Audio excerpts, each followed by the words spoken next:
Ndavara wakatanga iri wangu. Azalaze kuzafoira kai. Waita namba niko. Ndapasa zeni. Waita namba ki. Waita namba 30. Atopoti kupasa ere. Atopoti kata 30. Kata atopoti. Kala kupasa ere. Ndapasa tini yapera namba 43 atopoti eri. Wote nekupiraje kusekuru mabona. Sekuru adira kutatu kuti garden. Sekuru wagari pasi awo nekuvara ibala vagari poti yangu ndapasa anonyenda garden. Nekupiraje ndikaona sekuru ka. Muauze zvekulandisira chipati changu chekuti chiri zaredhi chimwe madziri ndikasindapasa chikoro. Kuna pati retu wamuna afoira kudaro nayo sengeri. Mama tete atopoti kupasa mani. Kana. Ona ndine blue kumeti zveni. Kumeti ndakakona nhati dzega kwose ndakandine maredhi nemazero. Saka yena unowatsvaga kugadheni kodokwa vari. Asi ngandimawirana nasekuru wadzatiitirawo senzeni chipati chekuti apasa chikoro mazuva. Chavataurira. Waudze izvozvo. Andakuudza chiro chikureta asi timawirana sekuru wozvaaudzai handikuzivi. Hatudze kasenzeni.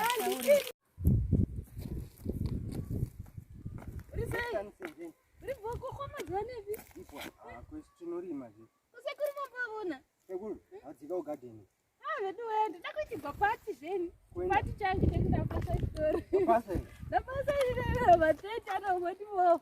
Yei. Ndakagara ndakaramba 43 zveni ndakasindira munhu hani izvozvi zvidakundanhu akawanda. 20. Ndasekuru akanditira chipati mhana akandirara chihuku. But last time wakaita number 43. 43. Ato 44. Wakunda munhu wani. Kwapa zvawo wazvifambisa sei? Ndakadukisa ndosareva angu. Asi kuchazodza sekuru zveni. Saka iwewe unonipawo hafu yenyama yauchapika. Ndinotengera kana zvisevi. Ndinovaudza sekuru. Aiwa po. Ngangovaudza. Aiwa po. Vatau.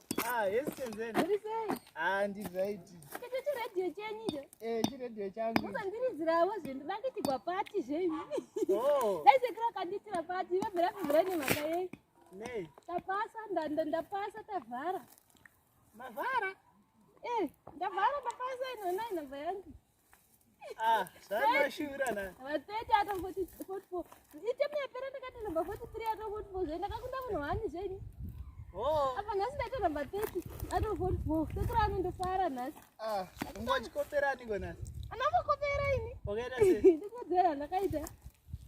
Ndikuudzii mwana wazoudza sekuru. Aiwa handimbovaudza. Havaudzi. Handivaudzi. Ndakabira misimulilo beka yemaanza. Asi Yekumetsi ndikagona zvose. Kumetsi ndakakonwa zvitatu anoona.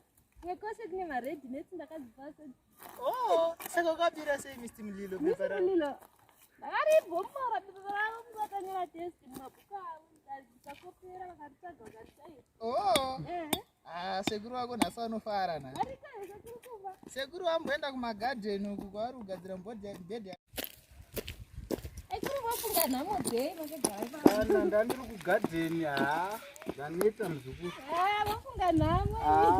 Nhamo yeiko. Avena nhamo dzenyu dzavofunga wakabata chaya. Ndofunga kuti ndikamboti zororei ndombogadzira masofa angu. Chitorira kai. Chorira ndechandanyuzi zvesekuru. Ndechivarairwa nacho zvangu ndichigadzira panapa. Apa ndoda kumbogadzira masofa awa ndandiri kugadheni. Onai. Tony. Chizvi. Wapasa? Vatete ndovoipo. Maindiseka ndikaita namba 43 ato 44 nhasi onai. Waimpurovhawo zviri nani? Namba 40. Kumetsi wakanyorerwa nani? Ndakanyora toga ini ndakabvulu ndakakona nhati kumetsi. Ndazviona kumaredhi uku. Saka iwe unozviitisa kaiwe? Sekuru mani. Unozviitisa zveshuwa. Ukaona uchidaiso uchikonwa 47 out of 50 metsi. Ndozogadzwa ndakakonyewa namba 30 ato 43 mainiseka namba 30 ato 44 mainiseka aita ndingete namba 43 ato 44. Kana ndege unogona kuenda kana kuya kuchikoro kuya kwainzi kuendiwa kunze kwenyika. Izve paka ndavazokuudzai zvesekuru. Ndekupira kuitirwa chipati changu chokuti ndapasa chikoro.